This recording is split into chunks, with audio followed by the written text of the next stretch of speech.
neighbours. Everybody needs good neighbours with a little understanding. You can find the perfect blend. Neighbours should be there for one another. That's when good neighbours become good friends.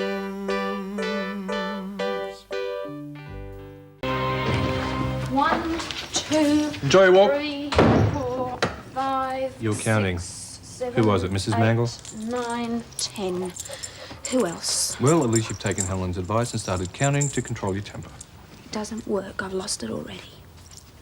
Oh, no, not another settlement. Well, she started it, attacking poor Bouncer. Who'd blame him for snapping at her? How much this time? You are going to send me broke. Oh, don't worry. She won't be suing. This time I put the lid on her good and proper.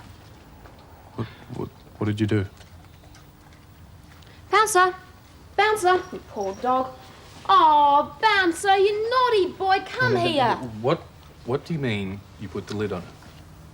She was threatening Bouncer. Dad, what did you say? Oh, the silly old chook was going on about the rose bush desecrating Len's remains. So I told her the truth. What? That her husband left her for another woman? 1, 2, 3. Oh, Dee, she made me angry. 5. Oh, you'd have been mad too. 7, 8, Look, it's about time someone 9, told her. This is 10, ridiculous. 11. It was none of your business. Jane was trying to protect her. What a way for her to find out. She threatened to have Bouncer put down.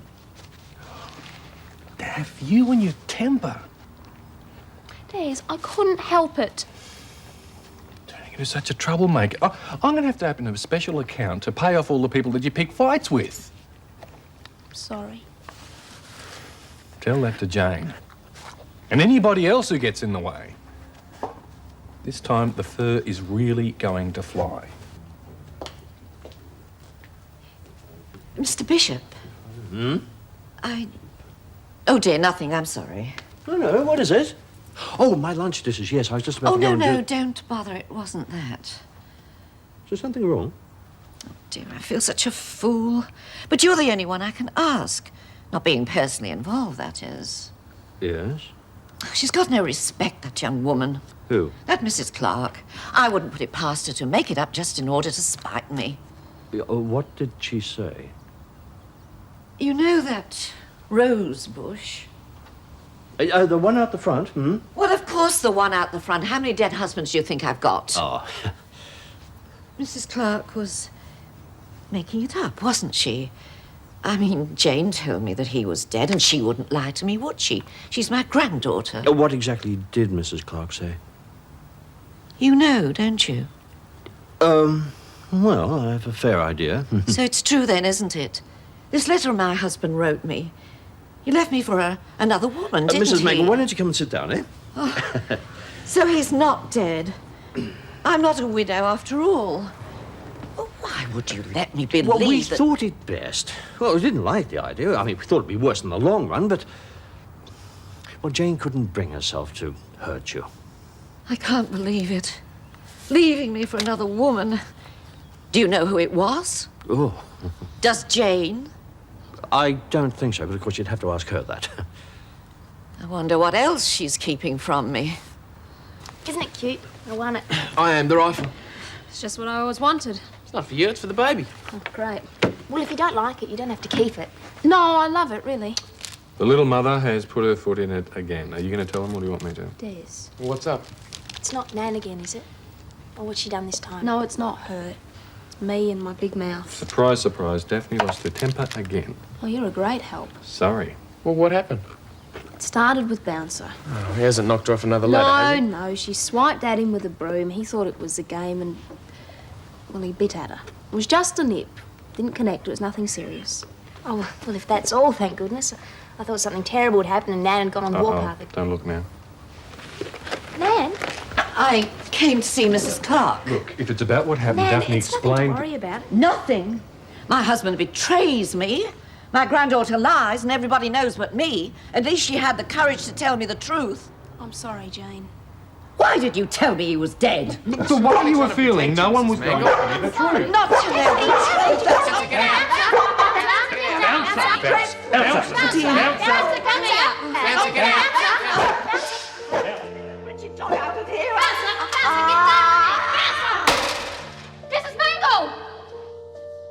Mrs. Mangle? Are you all right? Oh, no. Des, Mike! Elaine! Oh, Bouncer! Stop that this instant. Oh, I've are got... you okay? I've got a splitting headache. Bouncer, shut up! Mrs. Mangle, are you all right? That dog. And the ladder. I fell off the ladder. Where is it? The accident, that was ages ago. Of course, I fell. That's right, I fell. How long has it been? Well, Oh, I remember now. Yes, Len. How could you let me think he was dead? Sorry. I trusted you. Nan, please. Don't ask me to forgive you, Jane. I don't think I can.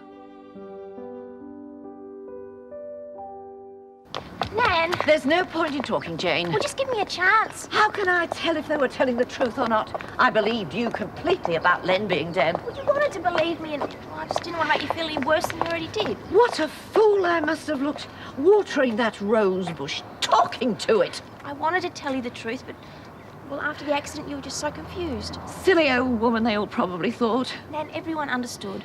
How could you let me be so humiliated? Well, you were the one who believed he was dead anyway. I just went along with it. I don't want to talk about Len. Another woman. I suppose they all know. They must be laughing themselves silly. Nan, wait. I'm not going to stand around out here giving them all more to talk about. They've had their money's worth out of me. Thanks to you. Nan. Helen, have you seen my putter? Your what? You know. Oh, the one shaped like a little foot. Oh, very technical description, It's up in the Ramsay's tree. How come? You remember when Lucy had that kite? Oh, don't explain. Don't explain. I'll borrow one down at the clubhouse. Oh, you're not going now, are you? What about afternoon tea? I'll get some at the clubhouse. I mean Hillary's friend. She's coming over, remember? Beverly? Exactly why I'm going out. But she might like to meet you. You're not in on this too, are you? You know what? Well, you know, you take one unattached man and one unattached woman and put them together. What do you got? Is this a trick question? Ask Hillary. It's her little scheme, sending this friend over to scalp hunt. She sounded lovely on the phone. Yeah, once as may be, but I don't want to spend all afternoon sitting around with like two contestants in a TV dating game. Well, at least you'll have a very small audience, and I can always go outside, if you like. No, I'd rather play golf. Thanks very much. Coward! Well, that's service. I was just about to ring the bell. Helen? You must be Hillary's cousin, Jim. Beverly Marshall. Oh, sorry. Hello, Beverly. I'm Helen. You've met Jim. Yes, face to face, literally. Please do come in. Look, I hope I'm not barging in. It's just I've heard so much about you both. Oh, we've heard a lot about you. Would you excuse me? Oh, come on, Jim. You might as well stay now. No, the only game I'm playing today is golf. Bye-bye. He's, lost his putter.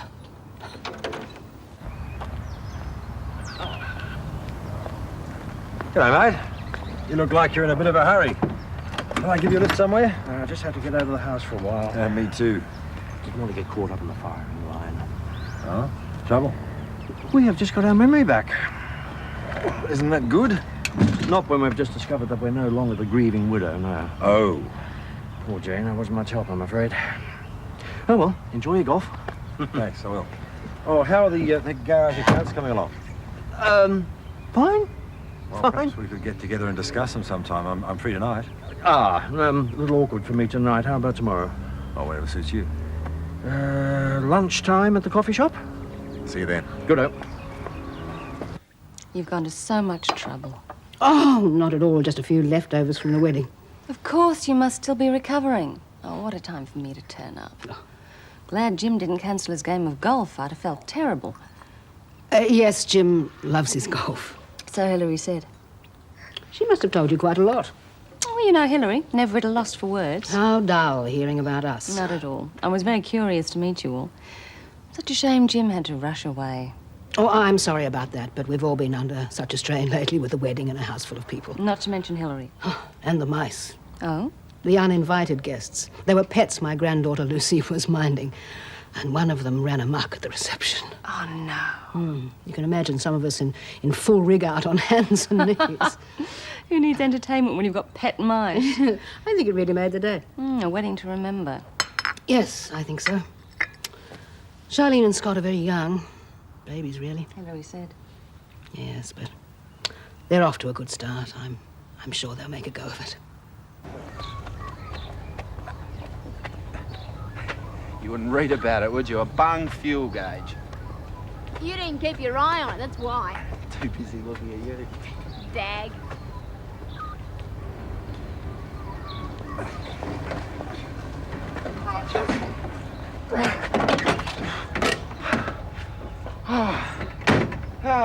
Thanks a lot. See you around.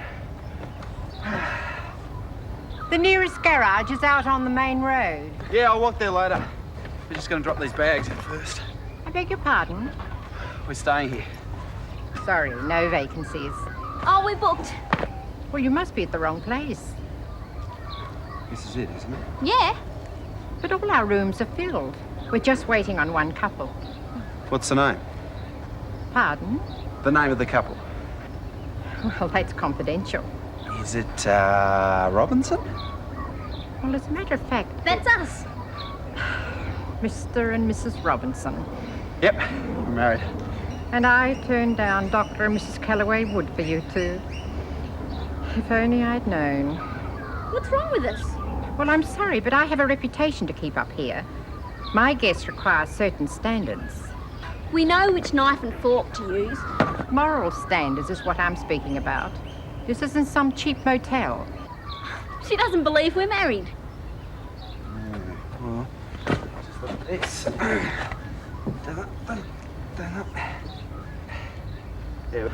Confetti, you can put that anywhere. No, a wedding certificate is the usual proof of marriage. Can you give me that? No, I didn't think so. We left it at home. I'm sorry, but you'll have to go somewhere else. I'll ring my father. He'll tell you. Fob me off on some friend of yours that's in the joke. Mr. J. Robinson, 26 Ramsay Street, Erinsborough. I'll write that. Robinson, Jones, Smith, it's all the same to me. I know what you young people get up to. Don't say you were young once, I wouldn't believe it. I beg your pardon. All right, there you go. Just top, sorry. Thank you. I'll ring him if you like. No, I'll do it myself. Wait here. Yeah. She's just jealous. Yeah.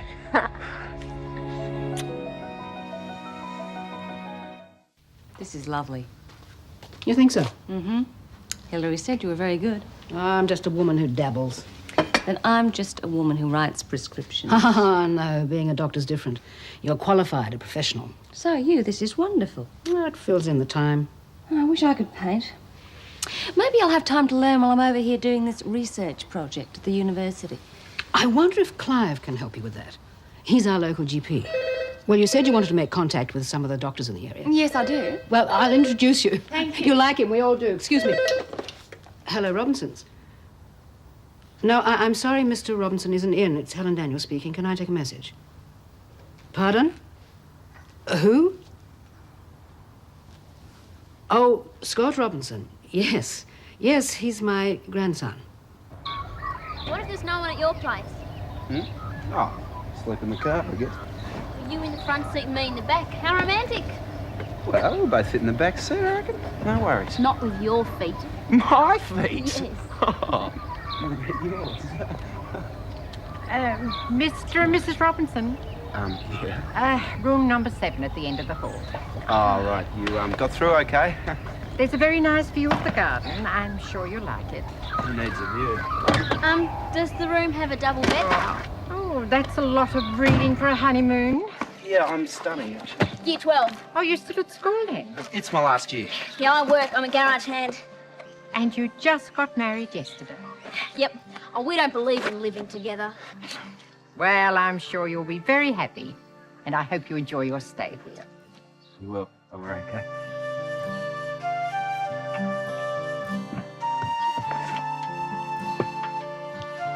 You know, I ought to carry you in. No. Let's really give him something to talk about. I'll carry you. No, I'm going to carry you in.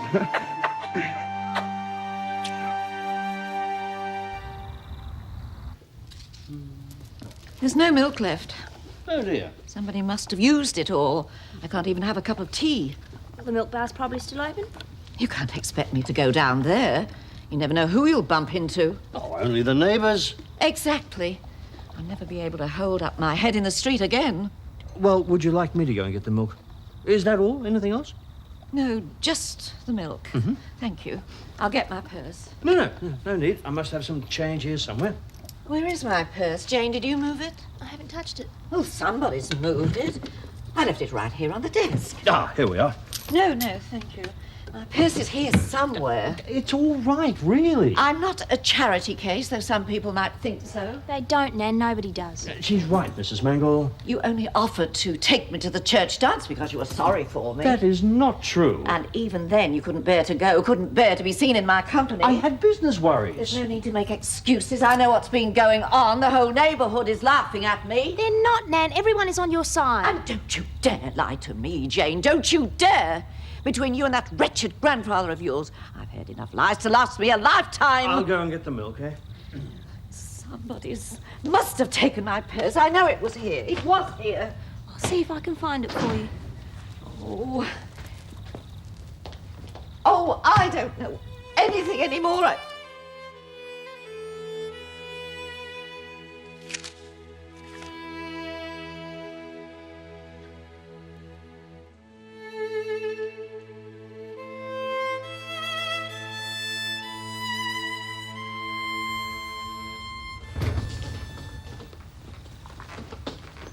You're safe. The man-eater's gone.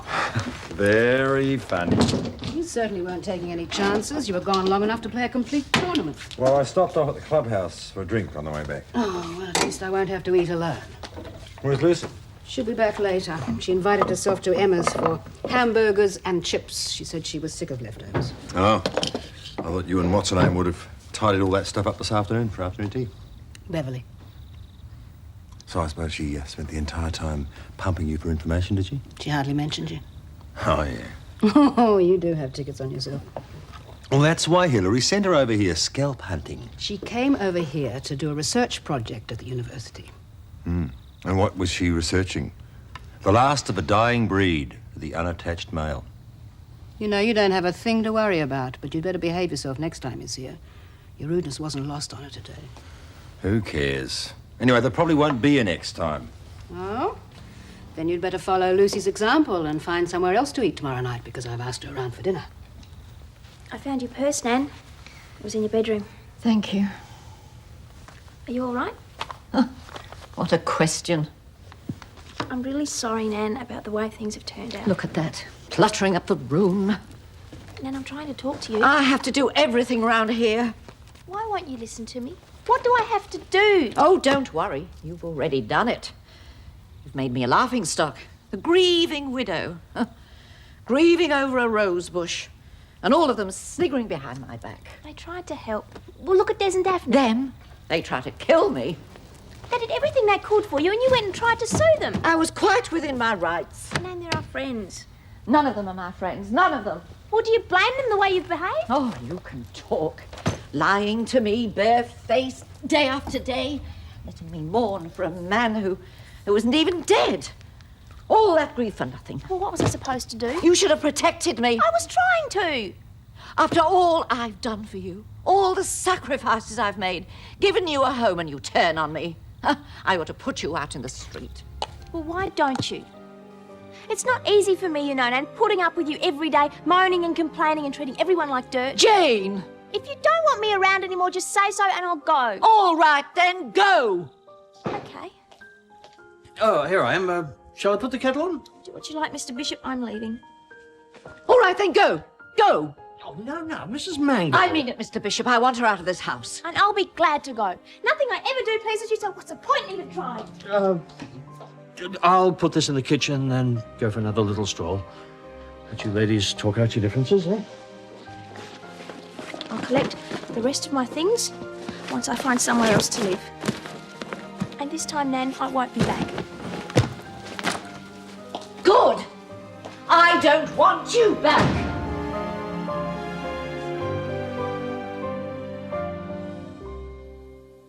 Neighbours, everybody needs good neighbours with a little understanding.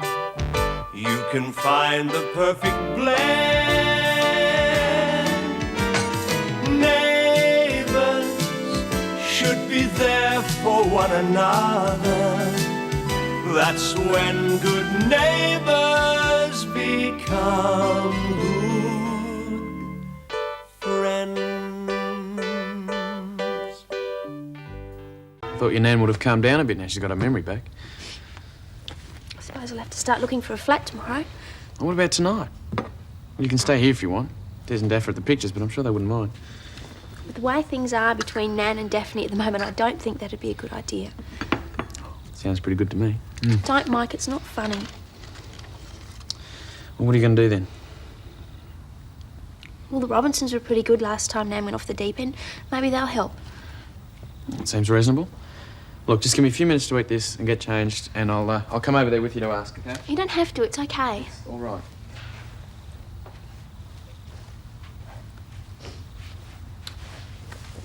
You know, sometimes I wonder what I ever did to deserve a family like mine. My mother never gave a damn about me. My father, well, he never gave a damn about anything except himself. And now Nan. Oh, Mike, I try so hard, I really do.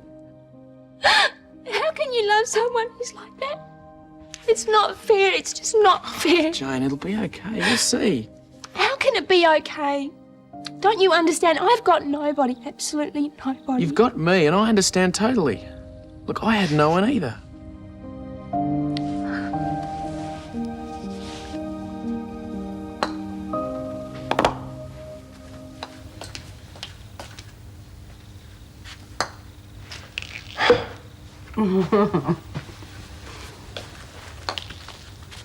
Oh, Lucy, I've told you a million times, if you're going to write to Bradley, don't use your father's good fountain pen. Yeah, Lucy. It's all right, I'm not going to hurt it. Lucy. I'm not writing to Bradley anyway. I'm writing to Africa. Oh, got ourselves a new fiancé, have we? No. Tease Jim. If you kept up with the goings-on in this house, you'd know that Lucy has a new pen friend and her name is Marnie and she lives in Senegal. Yeah, Dad. Can I send Marnie a photograph of Scott's wedding? When they come back from being developed. One of the ones with me in it, of course. I don't think they have bridesmaids' dresses in Africa. No, I don't suppose they do. Their weddings are different too. Marnie said our customs are really weird. Yeah, I bet they don't have mice scuttling around underneath the tables at their receptions. Albert couldn't help it. Mice love parties. What makes you say that? I read it somewhere. Alice in Wonderland, I think. Ah, of course. Emma says the cage is too small and they're still trying to get out. So we're going to drop down to the pet shop and buy them a bigger one. A proper mouse house. Well, not tomorrow, because I have a guest for dinner and I need your help. Who? Who is it, Gran? Silence on the green, thank you very much. Her name is Beverly and she's a friend of Aunt Hilary's. And I don't want you to phone me tomorrow with any last-minute excuses because you promised you'd be here. Why wouldn't he be here? Beverly must be heaps of fun if she's a friend of Aunt Hilary's. I've been meaning to ask you, Lucy, what is it about Hillary that you like so much? Jim, No, it's okay, it's okay. Come on, Lucy, what is it? Oh, I don't know. Because she's so honest, I suppose. She says what everybody else is too chicken to say themselves. They think of it, but they don't say it. That's not chicken, darling. That's what's called tact. Well, whatever it is, you have to admit, things are never boring when she's around. That's true. Although I'm not sure that I like that sort of excitement myself. And I hope she doesn't take you up on your offer to come back and stay for a while, because I've had enough of house guests for the time being. Yes, between Hillary and Emma's mice, I think we could do with a break. Oh.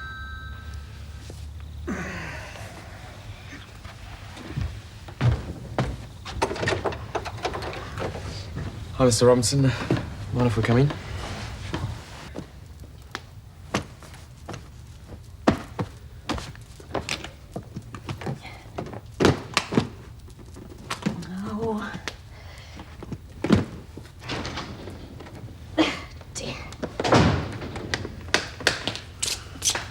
Good heavens, what are you doing? I should have thought that was obvious. Packing Jane's suitcase. Oh. Evidently your little tete-a-tete didn't go too well, eh? I don't know what got into that girl. Thinking she could delude me like that. She's an ungrateful little wretch. Oh, you don't mean that, surely. And don't you speak. You tried to delude me, too. You're as bad as the rest of them. Oh. Yes, who is it? Nell, it's Helen Daniels here. And what do you want? I just wanted you to know that Jane's over here at our place. I didn't want you to worry. Why should I worry? I don't care what she does anymore. Well, anyway, if you need her, you know where she is. A useless piece of information, Mrs. Daniels. I hope you all have a wonderful time together. Thank you, Mr. Bishop. I can manage. Well, do I gather from that Jane has gone to the Robinsons? Look, you don't think that you're acting a bit too hastily here? I mean, throwing her out like this? No, I do not. And I'd be glad if you kept your opinions to yourself. This is a matter for family, not lodgers. Well, in that case, you can start packing my case as well, because my constitution was not built to take this sort of continual upset. I didn't mean that. I'm sorry, Mr. Bishop. Mr. Bishop.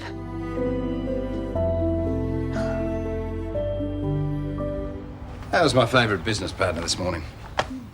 All right, thanks. You look a bit tired. You still worried about your dad? Yeah, you could say that. I can't say I blame you. Look, Gail, I hate to say it, but there was something awfully sus about that bookwork that Harold showed me. There was nothing sus about it, Paul. It was simply wrong, that's all. And it wouldn't be the first time that Dad's made a mistake with the accounting. All right. Look, I'm sorry, but you don't know Dad like I do. He's never done anything dishonest in his life. Fair enough. I just wish I knew where he was so we could get all this sorted out. Oh, why don't we go and look for him then? Well, I thought I would anyway. If you don't mind me taking some time off work, that is. I know most of his regular haunts. No, you go ahead. Well, I can look after the office. In fact, Jane could look after it for both of us if you want a hand. Thanks just the same, but that wasn't part of the deal. You're starting to sound like a real husband. Ah, that'll be the day. Anyway, look, he's talking. You cook my meals, you wash my clothes. I mean, even iron the shirt I'm wearing. Don't let that fool you, pal. Can you imagine what people would think if you went off to work wearing a shirt that you owned?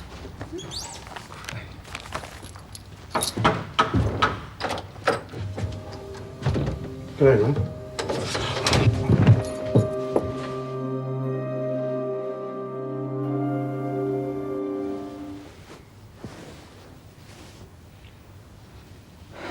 Perhaps I better call the doctor. Well, there's no point, unless you think he needs a blood transfusion or a liver transplant. Gail, he's as full as a boot. Yeah, well, he reeks of whiskey, but do you think that's all it is? Yep, the only thing that's going to fix him is a sleep and a good feed when he wakes up. It's not like Dad, you know. What about yesterday? I'd say it's becoming a habit. Well, he loves a drink. He always has. But the only time I've ever seen him get stuck into spirits like this was when Mum died. Gail, some people choose to write themselves off when they're trying to escape from a problem. I know what you're thinking, Paul, but don't. He's not a thief. Why, do you want me to stick around for a while? No, thanks. I'll be in the office as soon as I can. But first I'll need an explanation. And so will Harold.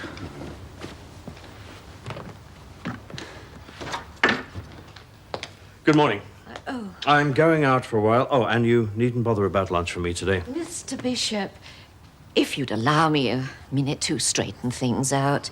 I know you're very valuable. Your time, that is.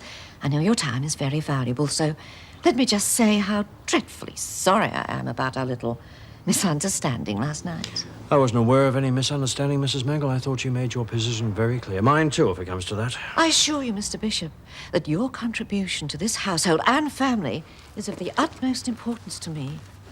I'm under no delusions when it comes to that department, Mrs. Mangle. I am well aware that you need this money to stay afloat, as it were. Ah, your board money. And you needn't worry. I have a few personal problems of my own to deal with before I could consider leaving Ramsay Street. But I will say this. I think you made a serious mistake with your granddaughter. And I think you should make amends. I'll do nothing of the sort. It's up to Jane to apologize to me for all the heartache she's caused. Yeah, well, hopefully that is Jane now. I'd better go. I'm a very busy man today. Oh, Jim. Aren't you a little early? I thought our meeting wasn't until lunchtime. Still is. The coffee shop, 12 o'clock, right? Right. Actually, I came to see Mrs. Mangle. Is she home? Oh, yes, in the sitting room. I'll catch up with you later. Yes, Mr. Robinson, what is it? Well, I came to see you about Jane. I thought as much. Don't bother to continue. You can see yourself out. Hold on. I just wanted to let you know that she's all right. Despite this tiff that you've been having, I'm sure the two of you care enough about each other to patch things up. I don't wish to discuss it. Goodbye, Mr. Robinson. I don't understand you, All she was doing was the right thing. All the rest of us are trying to do was be good neighbours. You should have thought of that before you all connived at deceiving me about my husband. Don't talk to me about good neighbours. Slow down. You'd think you hadn't eaten in days. Look, Dad, what's going on? Nothing, love. Well, stop worrying you, will you? I just went on a bender with some of the boys and got to jump off in time, that's all. Come on. It's more than that. How long have you been washing your clothes in whiskey for? If there's a problem, you know you can talk to me about it. Who says there's a problem? Harold. He says there's a lot of money missing according to the books at the garage, and he wants to talk to you urgently about it. Well? Well, by what? I'm always having to explain the books to Harold. He's supposed to be the ruddy bookkeeper. I knew you hadn't done anything shonky, but don't you think it'd be better if you talked to him about it and set everyone's mind at ease? Probably. Oh, Harold's gonna have to wait. Why? Where are you going? No, there's something I've got to do. Dad, don't shut me out. I've been worried sick about you. I know, love. I shouldn't have. I'm big enough and at the moment ugly enough to fight my own battles. Oh, Dad. Don't you worry about Harold. I'll come back this afternoon and sort him out then. Promise? Only if you stop worrying. All right. I'll be waiting for you, though. Okay.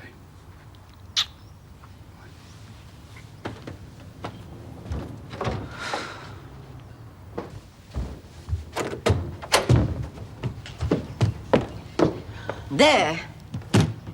You can tell Jane that if she doesn't collect the rest of her belongings, they'll either go to the Salvation Army or the tip. Oh, no, isn't this being a little drastic? Family arguments have a habit of cooling down very quickly. That's not likely in this instance, is it? Not now I've got the whole deceitful lot of you ganging up on me. No one's ganging up on you. Oh, no. You're obviously taking sides with Jane. Oh, no, that isn't true. This thing is between you and Jane as far as I'm concerned, but I wasn't about to have her end up on the streets. I'll bet you weren't. And not out of any sympathy either. And what's that supposed to mean? Oh, you can drop the act, Mrs. Daniels. You can't fool me. With that grandson of yours moving in with the Mitchells to be with that grubby-faced little wife of his, you could well use the extra rent. My mind doesn't work like yours, Nell. The idea of asking Jane for rent hadn't even crossed it. And I won't have you talking about Scott and Charlene like that. I'm not surprised it's a touchy subject. The boy obviously has a problem, the way he's struggling to finish school. And as for marrying the girl next door, well, she's really more of a grease monkey, isn't she?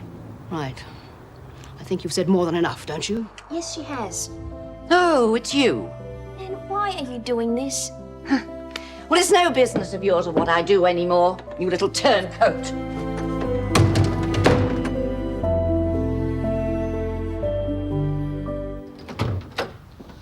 Girl, is your father in? He was. He's gone out for a while. Yeah, well, he's certainly a hard man to catch up with. I've been to the garage, his hotel room, and the waterhole. Now, I hope there is nothing sinister about him avoiding me like this. No, of course not. Yeah, well, where is he, for Pete's sake?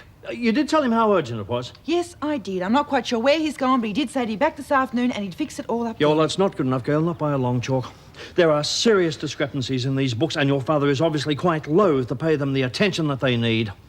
I'm sorry, I'm going to tell Jim about this without any further delay. I'm really sorry that you had to be dragged into this, Mrs. Daniels.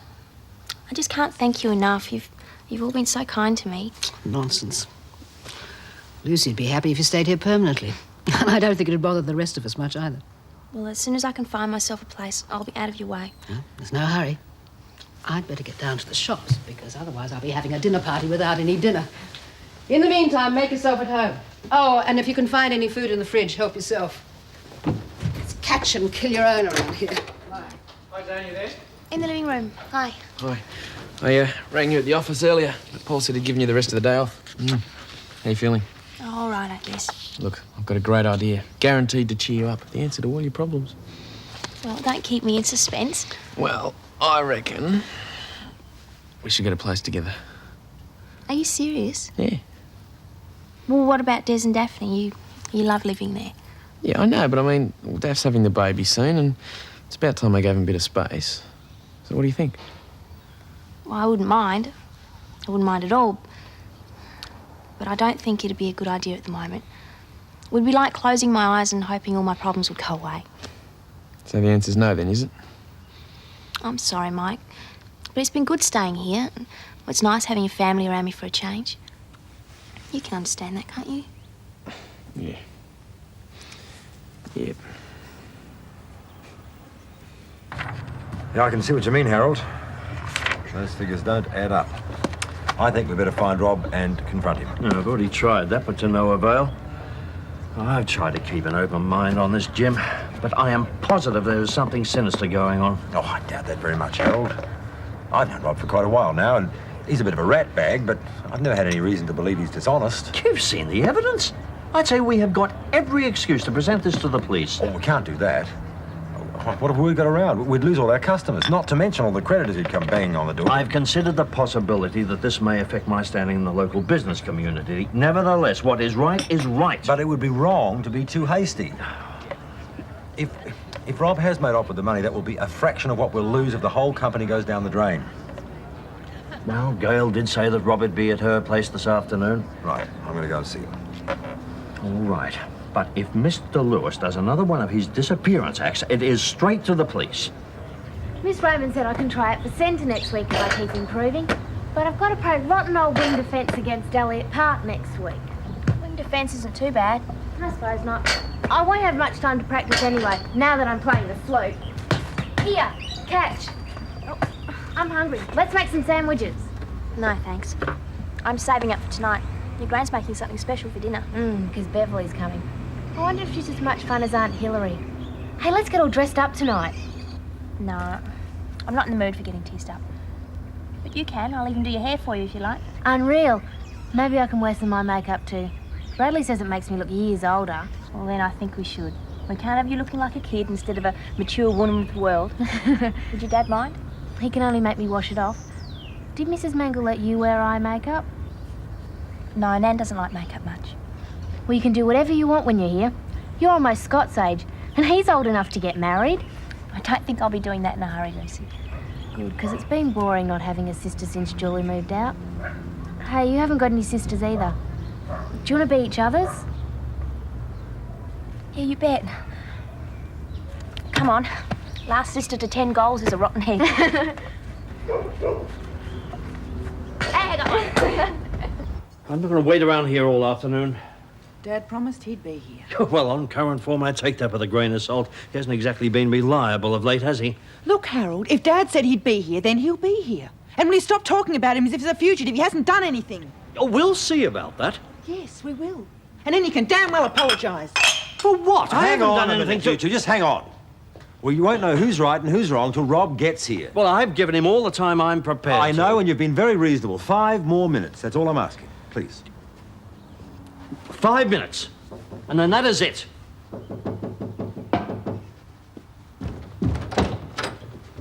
Dad. There. What did I tell you? Everyone was actually starting to think you'd stolen all the money from the garage. Jim, Harold, I thought you might be here. Yeah, well, it was the only way we could get to the bottom of this problem with the books. You've led me a merry old dance, you know. Not anymore. You're right, I did steal the money, the whole lot. Dad, you couldn't have, you? I tried to find a way to pay it back, but I can't. I'm so sorry, love. Neighbours, everybody needs good neighbours with a little understanding. You can find the perfect blend. Neighbours should be there for one another. That's when good neighbours become good friends. Well, Well, actually, Beverly would like to have a quiet talk to you. Jane and I will put some more coffee on. Come on. Well, did you have a pleasant evening? No. Oh, I'm sorry to hear that. I probably wasn't very attentive, but then I have a lot on my plate at the moment. Yes, I can imagine that rearranging the kitchen shelving constitutes a major crisis. Beverly. Please don't interrupt. I'll keep this brief. You see, I've met men like you before. Often they feel awkward or threatened, sometimes just plain frightened when they meet a woman for the first time. But you were quite different. You were downright unpleasant. Now, just a minute. The simple fact is, I could have walked out of here on any number of occasions. But since Helen was paying me the courtesy of a dinner invitation, I felt honor bound to see it through. You seem to think you're the catch of the day. Well, let me rattle that misconception just a little. I wouldn't find you interesting if you were the last man on this planet or anywhere else in the solar system. Good night.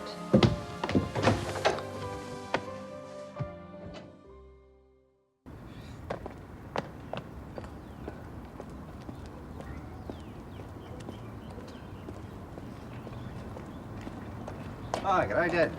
Oh? How was your dinner party last night? I have enough worries without being reminded of last night. Your lady friend seemed pretty interesting. Anyway, you can tell me about Beverly some other time. I wanted to talk to you about something else, actually. Well, Gail told me about Rob's recent run of bad luck. Ah, I assumed she would have. It's a bit rough on you two having to cope with that, though, when you just got married. I can handle it. Gail's pretty tough. You must be feeling pretty badly let down about Rob, though. Well, I do. It's bad enough being ripped off by your business partner, but when he's supposed to be your mate as well. Yeah, well. Look, you don't have to worry about replacing the money anymore. Well, I told Gail that I'd give you a cheque for 15 grand this morning. Hell, I don't know what to say. I suppose I should have realised that you and Gail would want to bail him out, but... Well, it's a weight off my mind, I can tell you that. Yeah, well, for all his shortcomings, he is family. And I really don't think he's a thief, Dad. Well, he just got tempted by the thought of making some easy money, that's all. Well, I wish you could convince Harold of that. He's pretty ropeable at the moment, and I've got to sit through lunch with him at the coffee shop. Well, why don't I bring the cheque to you then? It might make him calm down a bit. Certainly wouldn't hurt. Well, I'll see you then.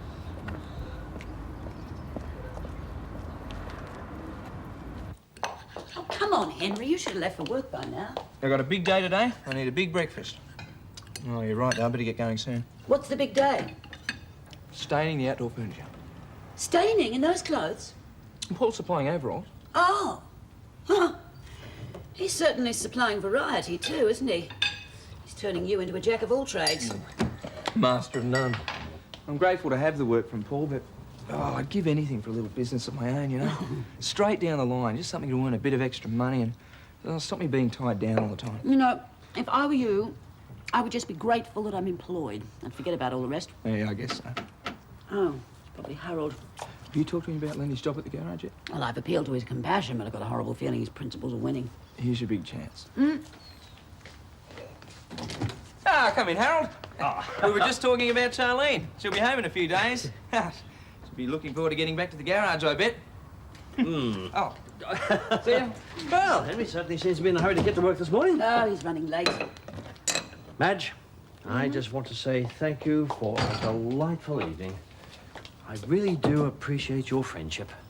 I know you do, Harold. And I feel the same way.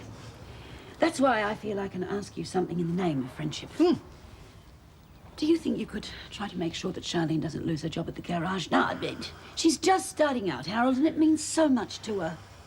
Madge, I can't promise anything. You know I don't want to disappoint her any more than you do. But if Lewis doesn't return that money, there is sure to be a legal case. Then I don't know what'll happen to the garage. It's all up to Rob now. But I will try to do everything to avoid letting her down. I know you will, Harold. I'm very grateful for the help you both give me. Well, I hope so. Rob, the best way to show your gratitude is by keeping out of trouble. You can count on me, Paul. Be no more trouble, I promise. Yeah, well, promises are easily broken when you're drunk, so there'll be no more heavy drinking, for your sake and other people's. You got my word on it. I know I went off the rails, but It was the shock of losing all my money. That's another thing. No more gambling. Yeah, that's right, Dad. Once you start gambling, you've got no control. Yeah, I know I've been a mug. But I've kicked the gambling habit once and for all now. I've had enough. Here you go. I'll pay this back every cent. Ah, the loan is from me to Gail. Then I'll pay you back, Gail, love. I mean it. I'll make a new start. Just take responsibility for yourself, Dad. That's all I ask. Now, come on, your business partners are lunching in the coffee shop. I'd suggest you get that cheque to them now. No time like the present, eh? Thanks, love. I don't know what I'd do without you. And we're both lucky that you've got Paul as your husband. Well, I'd better go and pay off the bishop.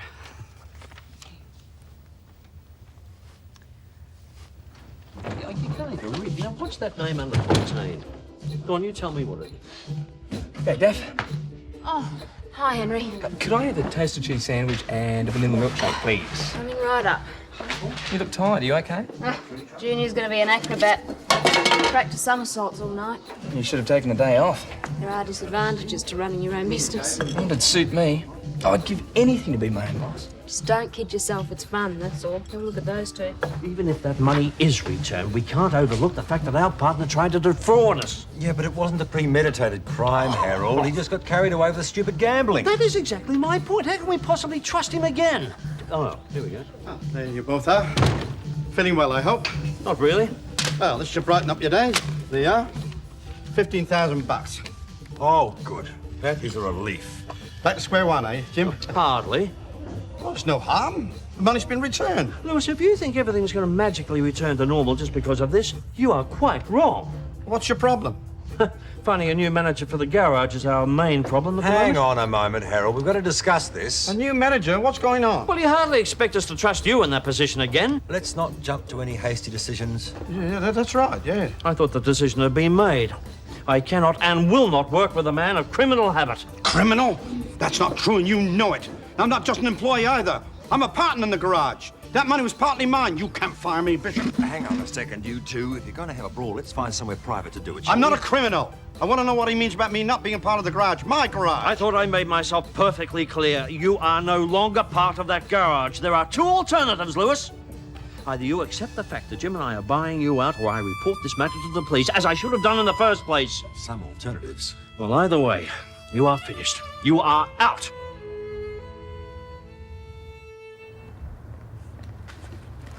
Pump was piling up ahead. Dad, what is it? That stuff, Sir Bishop. I was lucky to knock his block off. Look, will you calm down and tell me what's going on? Did you give him a check? Yes, I gave him the check. Not a word of thanks. I've been booted out. Booted out? Sacked, dismissed my own garage. They can't sack you. They can force me to sell out to them, same thing.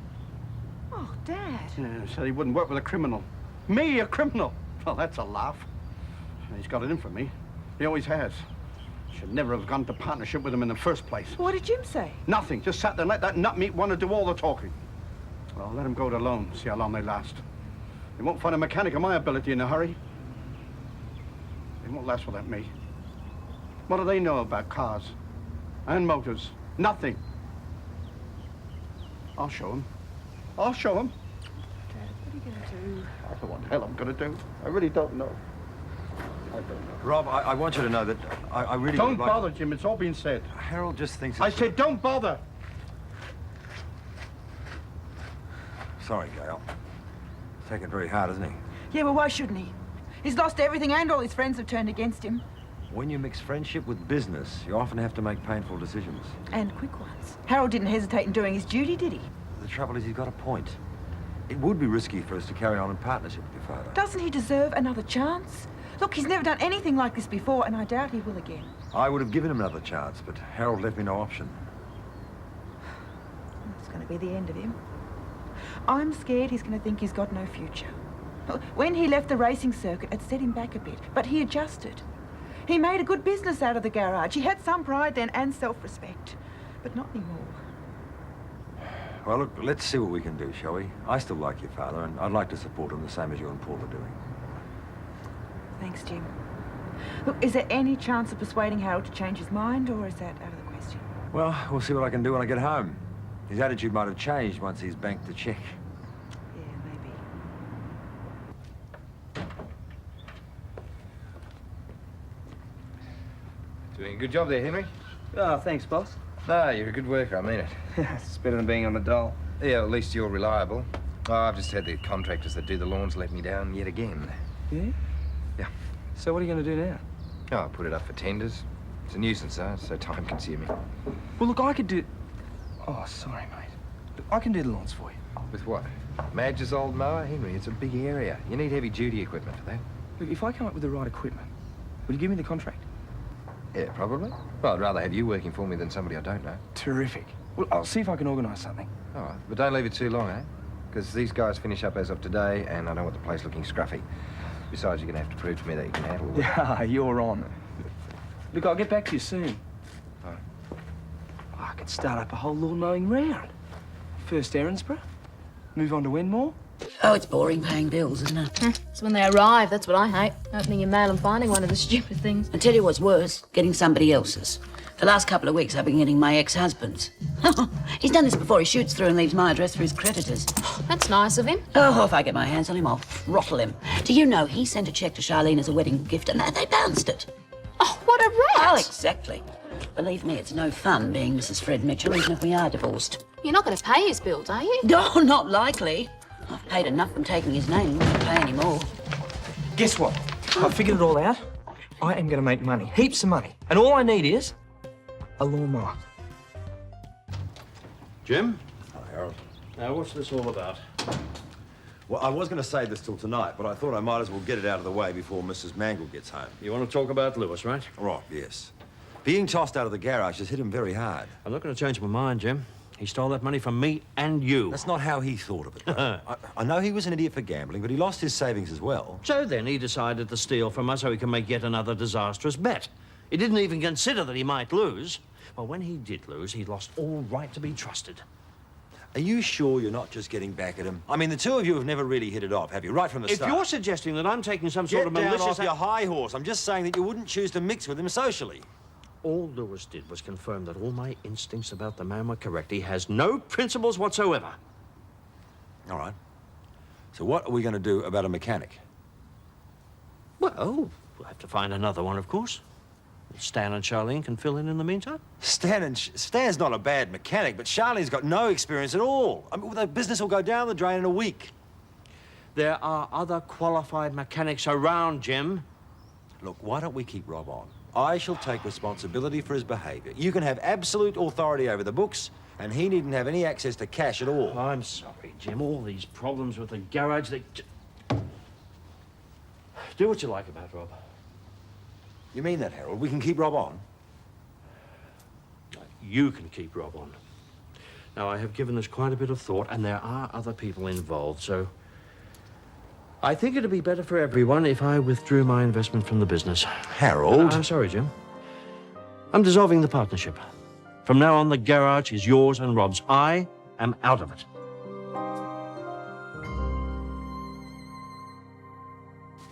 Mum, it's guaranteed. It can't fail. I've already found a place with the mower I need. $600, I'll throw in an edge clipper and some other tools. $600? Well, for second-hand, it's in pretty nice condition. Oh. And I can get Linda to service it if there's any problem. Yes, I'm sure she would for a fee. Ah, that's the beauty of it. I'll be able to pay her.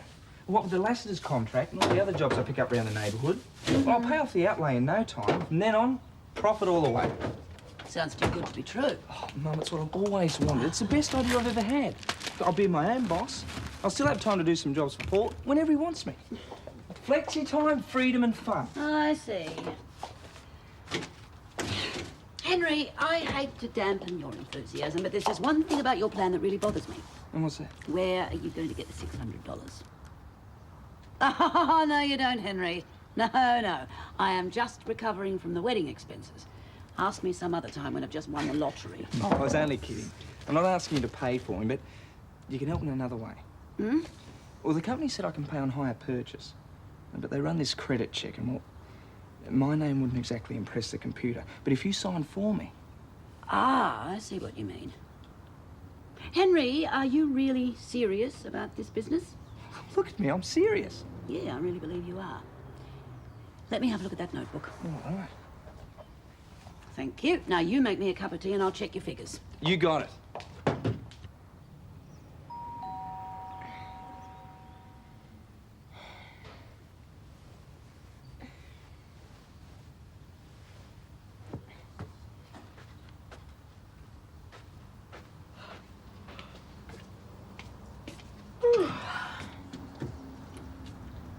Hi, Harold. Come in. Oh, Daphne, I'm sorry. I've called at an inconvenient time. I didn't wake you up, did I? No, I had to get up to answer the door anyway. I was wondering if Des would be home. No, he's not back yet. Will I do instead? Oh, no, well, it's a banking matter, actually. Transferring some funds. In or out? Both. I think perhaps I owe you an explanation of the outcome of this morning's unfortunate incident. Come and sit down. Thank you.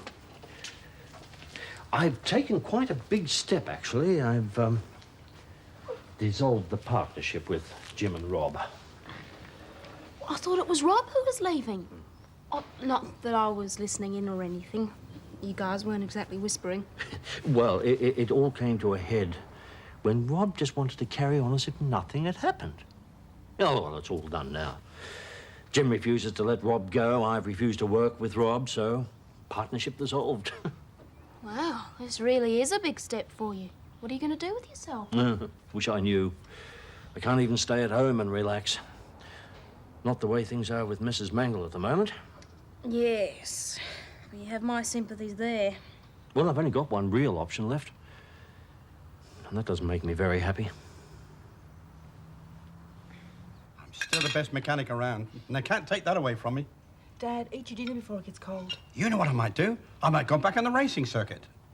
You don't have to rush into anything, Dad. Give it a while before you make any decisions, hey? I will. But when the word gets around I'm available, the offers will start pouring in. I wouldn't work for that bishop again if he'd crawl in here and beg me. Oh, Dad, come on in. We're just having some dinner early. Is Rob here, Paul? Yeah, he is. Hi, sorry to interrupt your meal. Well, I've been having a chat to Harold, and there's been a new development. Well, still in the partnership? Not exactly, but you can keep on working there. Harold's withdrawing his investment, so I'm running the garage now. Jim, that's wonderful news. Oh, boy! Oh, the bishop's out and I'm back in. Hang on a Just you second, and me. Rob. Who needed him anyway? You know, three's always a crowd. Rob. You know, I won't let you down, you know. I'll be the best partner you ever had. Would you be quiet and just let me finish? Thanks. Just sit down. Thanks. No, I won't be any trouble, Jim.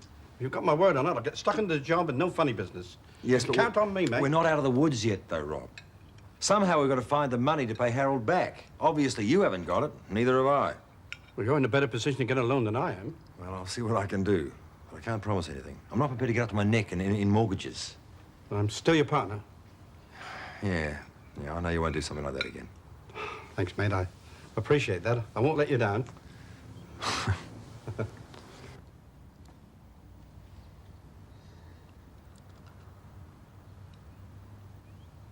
All right, I'll do it. Mum, you're unreal. Now, just a minute, Henry. I said I'd sign the forms. The repayments are up to you. No worries about that. Well, the instalments won't be much for a loan this month. Yes, you do better with bank interest, but the last time I approached Des, he had to knock me back. I don't want to put myself in that situation again.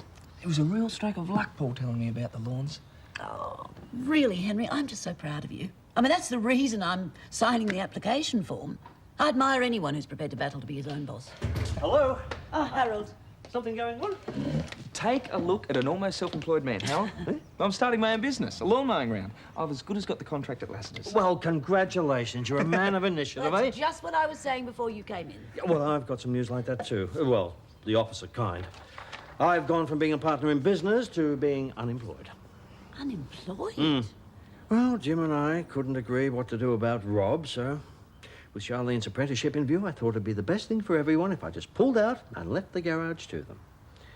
Harold, I don't know what to say. I mean, I'm very grateful for Charlene's sake, but... Well, this is all so sudden. What are you going to do? Yes, well, I have come to a decision. That's what I've come to tell you about. I have decided to leave Erinsborough. Oh, Harold. Well, with losing the business and the atmosphere at my lodgings the way I am, I've certainly done my dash here. Just feels like a good time to move on to somewhere new and start afresh. Where will you go? Oh, Adelaide, probably. Give me time to spend some time with David while I think about the future. Well, certainly miss you. I think I'll duck out and grab a breath of fresh air for a minute.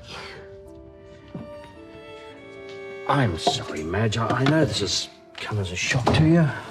Do you really mean it, Harold? Are you really going to go? Well, I can't think what else to do. There's nothing left for me here. Isn't there? Oh, Madge. What about us? Doesn't our relationship mean anything to you? Of course it does. I treasure our friendship more than anything else in this world. But then how can you leave? Well, surely we can still be friends. I mean, we'll always be friends, no matter where we both live. Harold, I don't want you to go. Please don't go.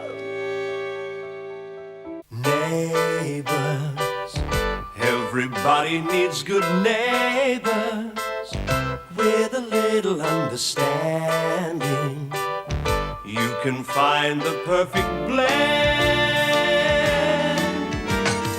Neighbours should be there for one another.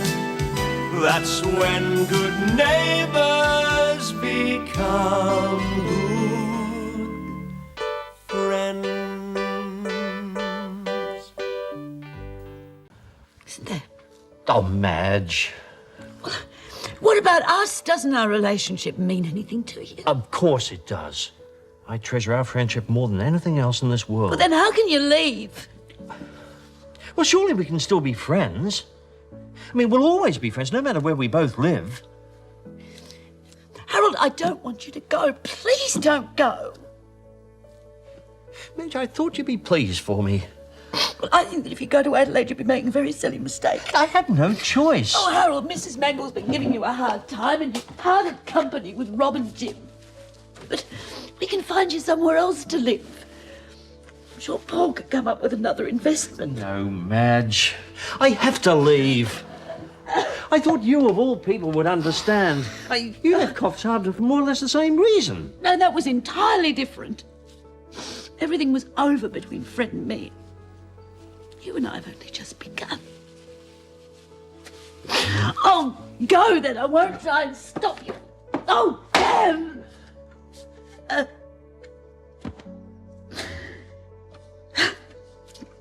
Harold, please don't go. I'll miss you so much. And I'll miss you more than I can say. Harold, I know I haven't been all that easy to get along with, but now that Charlene's married and Henry's all set to make a decent living, well, things can be very different for us. Madge, I'm very fond of you. You know that. Oh, talk to Paul, please. All right. If he can find a suitable investment for me, then I'll consider staying in Erinsborough, but it's a very slim chance, my dear. And I really do think it would be best for everyone if I just left. Hey, where are you two up to? The shops. Have you had a fight with your mum? No, Then why are you sitting out here? because she's talking to Harold and I think it's private. Do you want to come to the shops with us? Jane's shouting the ice creams. She's pretty free with your money, isn't she? I think my funds will stretch that far. Anyway, I must owe you a few ice creams. I'll meet you down the end of the street. Okay. Lucy, stay on the footpath. How's it going with the Robinsons? Well, they've been really good. They don't tell me what time to go to bed or to iron my clothes for work, stuff like that. It's like being released from prison. All that freedom's hard to get used to, isn't it? It's not that Nan kept me locked up or anything. It's just she worries about me. You miss it, don't you? Yeah. How about going to the movies with me one night? Henry, I can't. Only as a friend. Look, if Mike's got a late lecture at uni or something and you need someone to talk to, I'm always available, okay? Thanks, Henry. Oh, hurry up, or the shops will be closed before we get there. Lucy, I'll meet you down the end of the street. Lucy! Just give it... No, look. Sorry, Mrs. Mangle. I should think so. I'm sorry, Nan, it's my fault. I know Lucy shouldn't have been on the footpath, but I told her to keep off the road. I'll be speaking to Mr. Robinson about this. There could have been a very serious accident. Ease up, Mrs. Mangle. There's no broken bones. It was my fault as much as Lucy's. I'm well aware of that. Lucy is little more than a child, but you... Well, I suppose it's too much to expect responsible behaviour from any son of Madge Mitchell's. I've half a mind to confiscate that thing. You're just mad because Jane's living with us now. You're a mean, horrible old lady. Repeating the views of her elders, no doubt. Nan, why do you have to be so nasty to everybody? Considering the way the people of this street have treated me recently, I have every right to retaliate. They say Adelaide's a lovely city, you know. And it isn't that far. I mean, if I do decide to go, you'd have to come and visit me sometime. Yes, that'd be nice. Come on in, Daphne. Dad's just got home, and guess what? Oh, the wedding photographs. That was quick. I knew you want to see them straight away. Haven't they turned out well? Now, look, there's one of Harold you've got to Well, see. look, if you'll excuse me, I'll leave you ladies to it. But Harold, what about the photos? Some other time, perhaps. I do want to see Des. You say he's home now? Yeah, I told him you'd be dropping in. Right, well, I'll say goodbye then. See you, Harold. Harold, let me know what you decide, will you? Yes, of course. Now. There! Isn't that a lovely one of you two? Oh, yes, lovely. Oh, Charlene looked a picture in that dress. Oh, dear, they're both so young. Oh, they may be young, but they're very happy. Madge, they're in love. It's the real thing. No two ways about it. Yes, but marriage can be a pretty rough road, you know. Oh, well. They're going to find out for themselves, aren't they? Oh, fair go. They've only just started their honeymoon. Guess I wonder how they're getting on. Enjoying every second of it, if I know those two.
Des. Don't you dare tell me you're going to go to bed after I've gone to all that trouble making a cake for you. What happened to all the bank paperwork you're moaning about having to do? It'll keep. You should go to bed, Dav. I think Junior's got his own plans for the evening. Is he kicking again? Don't think I'm going to get much sleep tonight. I suppose I may as well put the time to good use and make some things for the coffee shop. Oh, no, you don't. Clive said to put your feet up. Why don't you watch television for a while? On my own. I'm sick of staying up by myself. I tell you what about a game of Monopoly? You two set up and I'll get supper ready. Des, I've got an early lecture tomorrow. It's just for a while, mate. Just till the baby settles down. All right. It's only for an hour or so. Oh, you reckon? Once Daph starts buying hotels, we'll be up all night.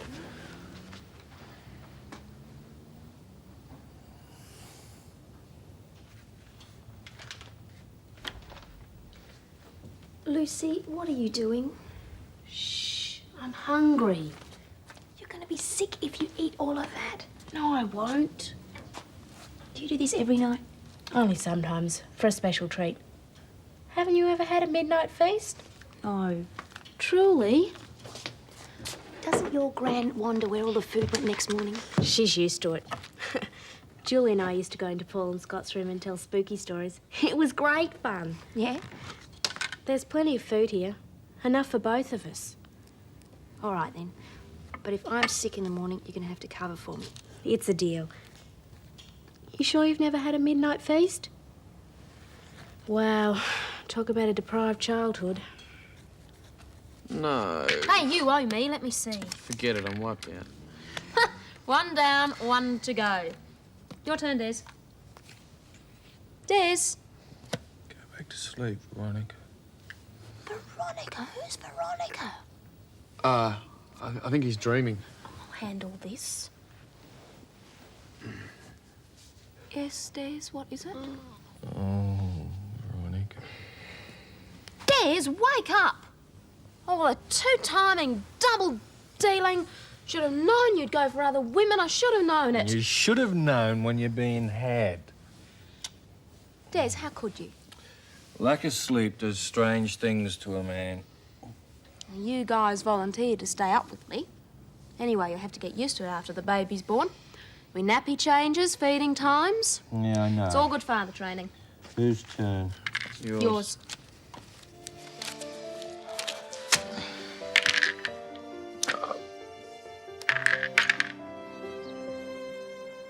Oh, what time is it? 7 o'clock. I'm sorry, I would have had to wake you up soon anyway. Oh, crikey, we haven't even been to bed yet. Yeah.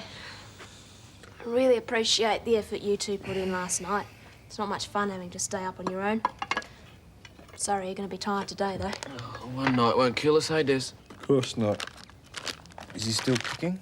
I think he's worn out. That makes 4 of us. Why don't you grab the chance and sleep while you can? I'm making breakfast for you and Mike. Oh, no, you don't, Daph. Go on, Daph. Bed. All right. Thanks again, both of you.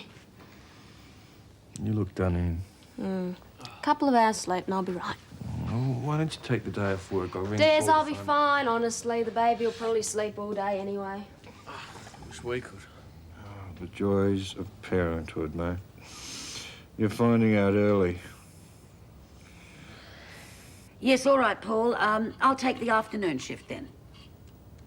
All right, thanks again. Bye. Paul said to tell you that you have definitely got the Lassiter's contract as soon as you get that mower. Oh, unreal. That'll make up for the Lassiter's Lake deal falling through. Yes, I'm really sorry they're not going to build that cocktail bar. I was really looking forward to working there. Still, never mind. At least you're all set. All I've got to do is sign those forms, and you have got yourself a mower. And I kindly think we should leave. I said you'd be there about 9. I'll hang around here if you don't mind. I want to knock on a few doors, start lining up some business. Well, you're eager. Good on you, love. Now, what'll I tell them, that you'll pick the mower up this afternoon? Thanks. As I'll be calling on most of our neighbours, you wouldn't want me to casually invite Harold over for lunch, would you? Henry, I think that Harold and I better stay apart for a while. Or maybe I could talk him round. Henry, leave well enough alone, will you? He's got to make up his own mind. He seems very determined to go. Be a shame if he does. Oh, by the way, don't go bashing on Mrs. Mangle's door asking for work. The Mitchells are among the top 10 on her hit list at the moment. Oh, you can say that again.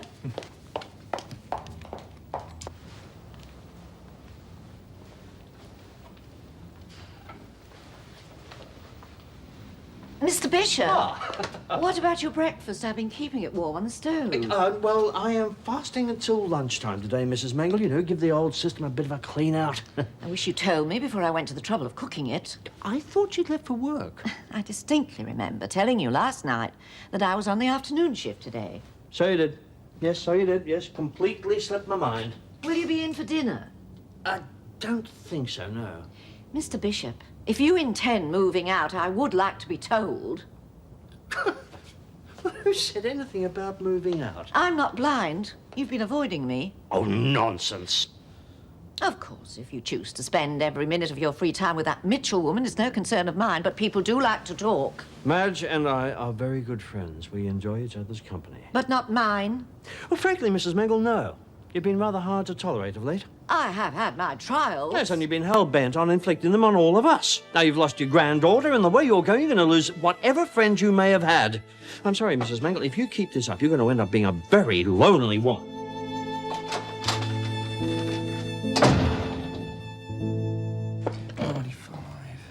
Oh, hi, Mum. Hey. Not bad for a Henry. morning's work, eh? You said the people around here would give me a fair go by jingo. I didn't sign the hire purchase agreement. I'm sorry, but they ran a credit check and they found out I'd been married to Fred. Apparently he's taken out loans all over the place and he hasn't repaid them. It seems that makes me a bad risk. But you're divorced. Yes, but it doesn't make any difference. If I could get the money somewhere else, love, I would, but your father's ruined any chance I had of doing that. I'm sorry. You're going to miss out on that job at Lassiter's. But Paul's got a business to run. I can't expect him to sit around waiting for you to save the money for a mower. Oh, well. Maybe I can get some part-time handyman work at the hospital. Oh, don't you worry, Mum. I'll get the money together somehow. Oh, you're an eternal optimist, I'll say that for you. Oh. Yes? Is this the Mitchell residence? Yes. I'm looking for a Mr. Fred Mitchell. He doesn't live here. I don't know where he is, but if he owes you money, I'm very sorry, but it's not my problem. I was married to him once, but his affairs are no concern of mine anymore, thank heavens. Mrs. Mitchell, please. I'm a social worker, not a debt collector. Well, if Fred's in trouble, that's his problem. I didn't come here on Mr. Mitchell's behalf. I'm here because of a young woman who's expecting his child. When she told him she was pregnant, he promised to stand by her. But I'm afraid it's a promise he didn't keep. He took off and she hasn't seen him since. How did you find us? I ran a check on Mr. Mitchell, and this address seems to be the one he uses most. Yes, he certainly uses it when he needs a loan. Mrs. Mitchell, I realise how painful this must be. Oh, not nearly as painful as it's going to be for Fred if I ever get my hands on him, believe me. You will let me know if you hear from him? Oh, yes, you, the police, the CIB, I'm sure they're all after him. Thank you. I'm sorry to have troubled you like this.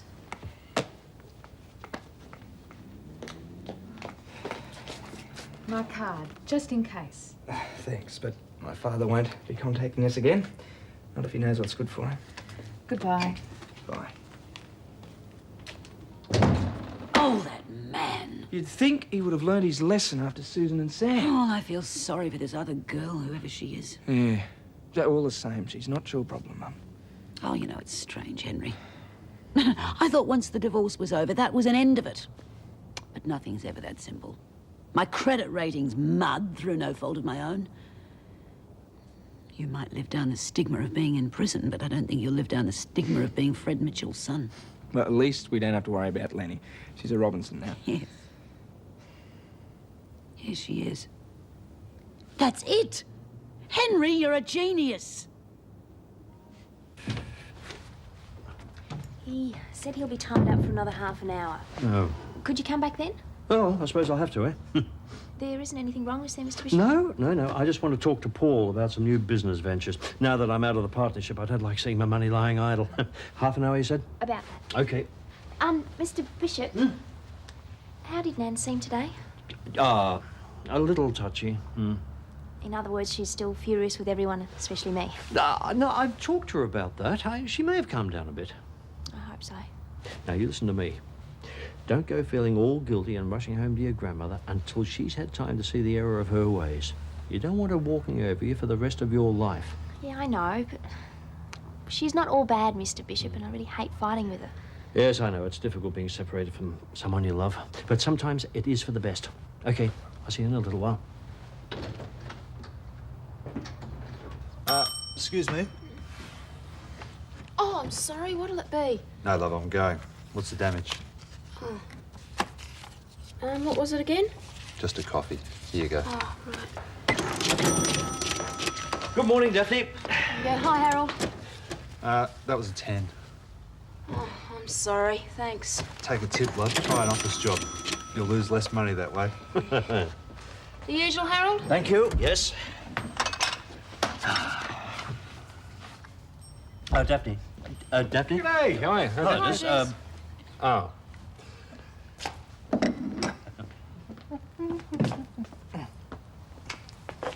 Take 5. Des, I'm all right. Well, how come you're making coffee? You know, Harold only drinks herbal tea. Oh, Harold, I'm sorry. You're right. Time for a break. How are you bearing up? You had less sleep than I did. Oh, Mike and I'll catch up on some sleep tonight. How's the baby? Good as gold. Well, then you should be at home sleeping while you can. Des, I can't just walk out of here. What are you going to have to do when the baby's due? Oh, don't remind me. I've been trying to think of someone I can get to run the place while Mike's at uni. What about that girl who took over while you were in hospital? Mary, what's her No, name? she's bought a hamburger place up on the highway. Oh, well, then we'll just have to advertise. No, I want someone I know, someone I can trust not to scare the customers away. Right now, I can't think of anyone who's free to do it. Oh, it's you, Mrs. Mangle. I'd like to see Harold, please. Mr. Bishop is out, and I've no idea where he is if he's not with you. Oh. He does seem to be spending a great deal of time with you these days, and I must say your influence is starting to show. You can hardly blame him for preferring my place. After all, this isn't much of a home for him, is it? Oh, you've seen to that, haven't you? You took advantage of my memory loss to cause trouble, persuading me to cook steak for his dinner that time. Well, if he moves out, I'll hold you entirely responsible. If he moves out, Mrs. Mangle, and I've no doubt that he will, the fault will be entirely yours. You've already lost your granddaughter, and you've alienated the neighbours with your petty, vindictive carryings Get on. off my property, or I'll have you up for trespass. I am sick and tired of your threats, Mrs. Mangle, and the underhanded attempts you've made to get at everyone in the street. You made Des and Daphne's life hell for a while. Well, I'm damned if you're going to terrorise me or my family. Your family? The Mitchells? No, Mrs. Mangle, the Ramsays. Henry and I have had our name changed by deed poll. Yes, that's right. I'd like to see you start and cause trouble now. The Ramsays are back in Ramsay Street, Mrs. Mangle, and we don't take any nonsense from anyone.